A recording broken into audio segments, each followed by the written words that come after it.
Welcome back to Born to Win Legend, the channel where we dive deep into the lives of remarkable individuals, whose impact has shaped the world in powerful and enduring ways.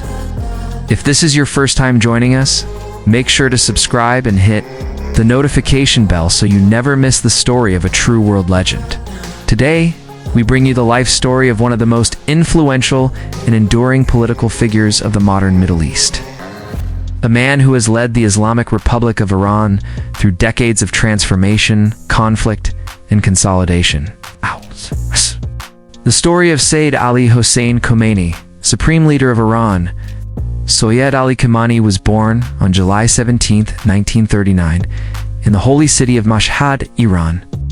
He was born into a religious and scholarly family.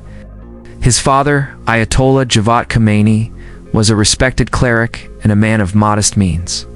Growing up in a household dedicated to Islamic teachings and traditional Shiite scholarship, young Ali was immersed from an early age in religious studies, Arabic language, and the rich cultural heritage of Islam. Despite the financial hardships that marked his early life, Khomeini showed a deep commitment to his education. He began his formal studies in Mashhad before moving to the city of Najaf in Iraq and later Qom in Iran, both of which are renowned centers of Shiite religious learning. In Qom, he studied under several prominent scholars, including the future founder of the Islamic Republic, Ayatollah Khomeini. These years would prove to be formative, not only in shaping Khomenei's deep religious convictions, but also in awakening his political awareness. During the 1960s and 1970s, Iran was under the rule of Shah Mohammad Reza Pahlavi, whose Western-backed regime was rapidly modernizing the country while repressing political dissent. Like many clerics of the time, Khomeini became increasingly critical of the Shah's policies, which he saw as anti-Islamic and oppressive. Inspired by the revolutionary ideals of Ayatollah Khomeini, Khomeini became an active opponent of the monarchy. Khomeini was arrested multiple times by the Shah's secret police, Savak, for his political activities. He spent time in prison and in internal exile, yet continued to speak out against the regime. These experiences not only hardened his resolve, but also increased his popularity among like-minded Iranians who sought a return to Islamic values and governance. The Iranian Revolution of 1979 marked a turning point in Khomeini's life. As Ayatollah, Khomeini returned from exile to lead the revolution. Khomeini became one of his closest allies. With the fall of the Shah and the establishment of the Islamic Republic, Khomeini was thrust into a position of national prominence.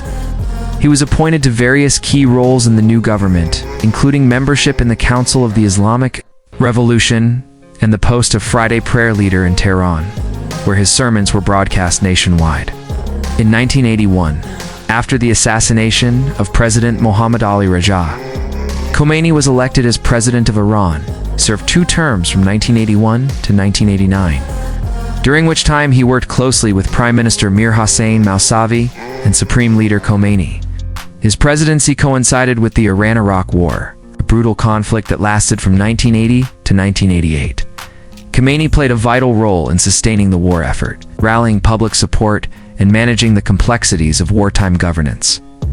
When Ayatollah Khomeini passed away in 1989, a pivotal moment in the history of the Islamic Republic occurred. Despite being relatively young for the role and lacking the clerical rank of Maria at the time, Khomeini was chosen by the Assembly of Experts to succeed Khomeini as the Supreme Leader of Iran.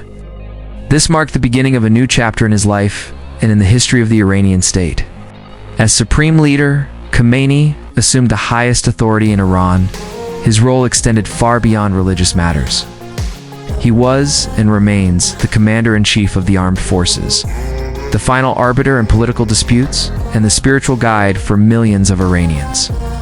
Over the next 3 decades, he would consolidate power and shape the trajectory of the Islamic Republic in profound ways.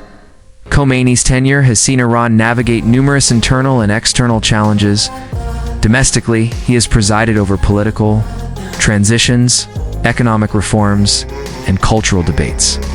While supporting the idea of elections and a republican form of governance, Khomeini has also maintained strict oversight of the political process through institutions like the Guardian Council. Ensuring that the Islamic character of the state remains intact, Internationally, Khomeini's Iran has often found itself at odds with Western powers, particularly the United States. He has consistently opposed Western influence in the Middle East, advocating for regional self-reliance and Islamic unity. His leadership, Iran has supported various regional actors and resistance movements, from Lebanon's Hezbollah to groups in Iraq, Syria, and Palestine. This has earned him both criticism and admiration. Depending on one's perspective, one of the most defining periods of his leadership came in the early 2000s. With growing concerns over Iran's nuclear program, while Khomeini issued a fatwa declaring nuclear weapons to be forbidden in Islam, he also supported Iran's right to pursue peaceful nuclear technology. The subsequent negotiations, sanctions, and eventual signing of the Joint Comprehensive Plan of Action in 2015 were all overseen with his guidance, though often portrayed in the West as rigid and authoritarian. Within Iran, Khomeini is also viewed by many as a symbol of resistance, resilience, and national pride. His supporters credit him with preserving the country's independence, especially in the face of foreign pressure and economic hardship. Khomeini's speeches reflect a unique blend of religious doctrine, political strategy, and cultural commentary. He emphasizes self-sufficiency, resistance against imperialism, and the importance of maintaining Islamic values in all aspects of life. Over the years, he has cultivated a strong base of loyal supporters, particularly among the Basij militia and the Islamic Revolutionary Guard Corps, both of which play crucial roles in upholding the state. Beyond politics, Khomeini is a scholar and poet. He has translated books from Arabic to Persian and written extensively on Islamic philosophy, history, and culture. Literary interests include classic Persian poetry, and he often references poets like Hafiz and Sa'di in his addresses. His personal life is marked by modesty and devotion to religious practice. He is rarely seen in luxurious settings and maintains a public image of humility and discipline. Throughout his leadership, Khomeini has faced multiple waves of protests.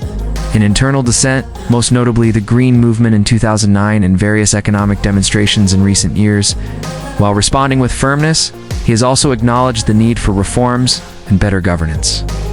His role as supreme leader is not just about command, but also about guiding the moral and ideological direction of the country. As of today, Syed Ali Khamenei remains one of the longest-serving heads of state in the world. His influence extends far beyond Iran's borders, affecting the broader Islamic world and shaping geopolitical dynamics across the Middle East. Whether viewed as a visionary leader or a controversial figure, his legacy is undeniably profound. Ali Khamenei's journey from a young religious student in Mashhad to the supreme leader of a nation beset by revolution, war, and sanctions is a testament to his resilience, belief, and capacity to lead.